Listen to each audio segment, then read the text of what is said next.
السلام علیکم ملګرو، زه یم فضل نبی. ملګرو، په کلي کې یو د کلیوال ژوند څنګه دی، زمونږ ژوند څنګه دی، د کلي ژوند دی. دا زمونږ د وړوکې غوندې فارم دی د دیسي چرګانو. دا زمونږ په حجره کې مو جوړ کړی، په خپل حجره ده. نو دا زمونږ چرګان دي. دا هلته مرغي دانه ده چې ده تاسو ته ګورئ. دا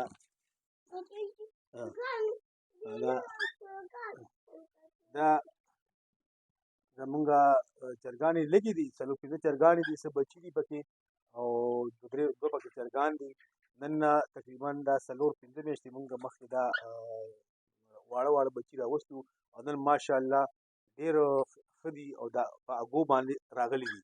تاسو دا ګورئ، دې وخت کې زمونږ دغه ښه دغه دی، مونږ نور بچي هم دي واړه ورسره، او دا چرګان دي. او دا یې ګورو، دا دی ماشاءالله. تاسو ګورئ، دا یې انډې دي، دوه انډې اچولي دي. دلته په درې چرګان چې کوم دي په دغه باندې ده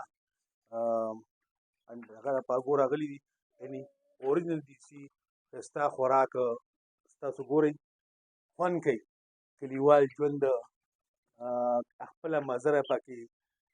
مونږ څه وخت کې خپل یو لیډر پسې به خاندله چې یاره دا چرګان او دا سپي او دا ساتل که نه، خو بیا به چې خپله تجربه ورسره وکړه که نه، یقینا درته خبره کومه چې دومره خوږه دغه ده لکه انډه چې مونږ پشمني کوم خورو، نو ښه دغه مطلب درې چرګانې هګۍ روزانه درې څلور انډې زمونږ راځي.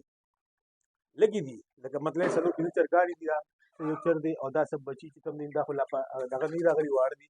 او دا چرګان تاسو ګورئ، یقینا ملګرو ښه مشغله ده.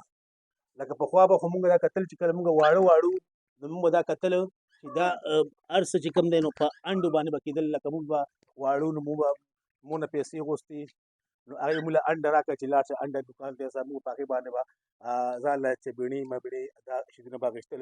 حتی چې ډېر کورونه به چې کوم وو هغه په انډو باندې د انډو په روزګار باندې پایېدل، او انډو باندې به هغوی غوړي او چیني دا اخېستل.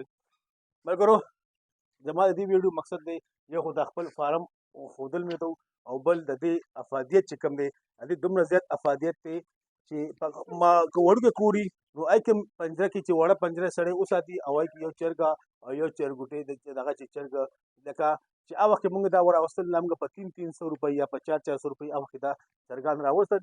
نن یو چې کوم دی، یو چرګ چې کوم دی نو هغه 3000 2000 3000 نه بره دی، ابو دی، یعنې په څلور میاشتو کې کم از کم دا دومره زیات شوي دي.